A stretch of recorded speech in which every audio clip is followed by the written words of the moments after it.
Hello friends, Jeffrey Cranford here again with my friend Matt MacConnell, and we're going to continue this series on kind of dealing with the law and the legalities of both golf and then of course the interesting analog and parallels that we find in the spiritual realm.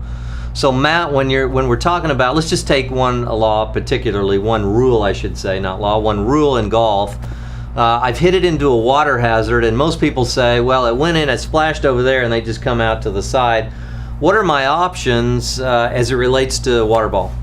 Yeah, I think one of the unique things about the rules of golf is many times it gives you multiple options. Right. So in this case, you actually have 5 options. You can play the ball. For a lateral hazard. For a lateral hazard. Okay, that's a red line versus... Red line versus a yellow line regular water hazard. They are saying in the new rules of golf, they're actually going to make all hazards the same. Oh, wow. I don't know that I knew that. Yeah. So you have 5 options. You can play where it lies. You can take 2 club lengths. You can keep that point between you and the hole, go back a certain amount. So in the rules of golf, they're giving you options. And under those circumstances, you're trying to figure out with the cards you've been dealt, what option is best for me here in terms of where I'm going to be dropping it. How will my stance be? What will my lie be like? Because ultimately, you're trying to make the lowest score you can. As an example, you think about the Tournament Players Championship, the renowned 17th green. You've got that island green sitting out there. The guys are hitting pitching wedges, and everybody loves seeing them hitting a pitching wedge in the water, right? Especially coming down the. I mean, you don't love it. It's not a nice thing to love, but you kind of feel good about your own game.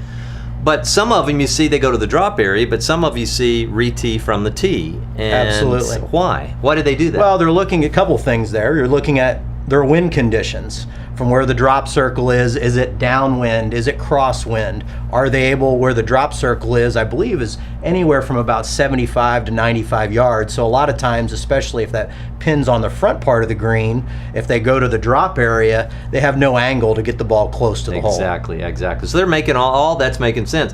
Some guys go into the hazard, like you said, and they're going to try to actually knock it out of the water. Sometimes there's a rule, if it's not submerged by more than this much, you have a chance to get it out. So there's all kinds of options with risks, and it's always affecting your score ultimately. 100%. So we have a spiritual analog here, which is really kind of cool too, because under the Spirit now, we're not under the legal law anymore. So I'm not achieving righteousness by living out God's perfect law.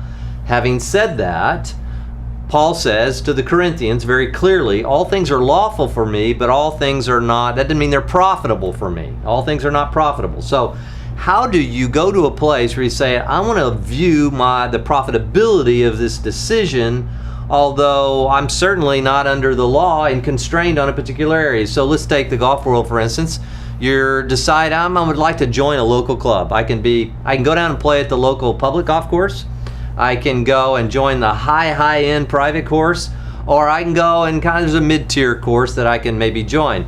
Well, you have to take into consideration all of your options. Well, let's see, I've got 2 kids that are about to go to college, and maybe the high-end deal where I'm paying $1,500 a month for dues might not make as much sense, especially based on all that, and then you make a decision. In the end, Paul also says something very uniquely in 1 Corinthians 9. He says, I do all things for the sake of the gospel. So as a Christ-driven person, though I'm not under the law anymore, I want to be led by the Spirit. Holy Spirit, what is your best option for me now? You say, well, I can't necessarily figure all this out. And you pray and you sense the direction of the Holy Spirit, what we talked about in the last segment, being led by the Spirit and not just the law. And all of a sudden you're making decisions based upon the advancement of the gospel and making Jesus famous. How can Jesus be made famous if you can't put your kid to college and now all of a sudden you're spending it on your own? And so you get the point. So I think one of the things that we want to determine is, we have a lot of things that are possibilities for us in the kingdom, but there is always a perfect plan for the Lord at any one given time. No different than there's a perfect plan for somebody who's about to have to hit a shot that may cost them $300,000 or $400,000 coming down the stretch of a tournament. No doubt. So I hope this helps, because in golf, as in the spiritual life, there are options, but there's always a best option. And the Spirit gives us that understanding in the spiritual life. We'll look more into this next week. Have a great week.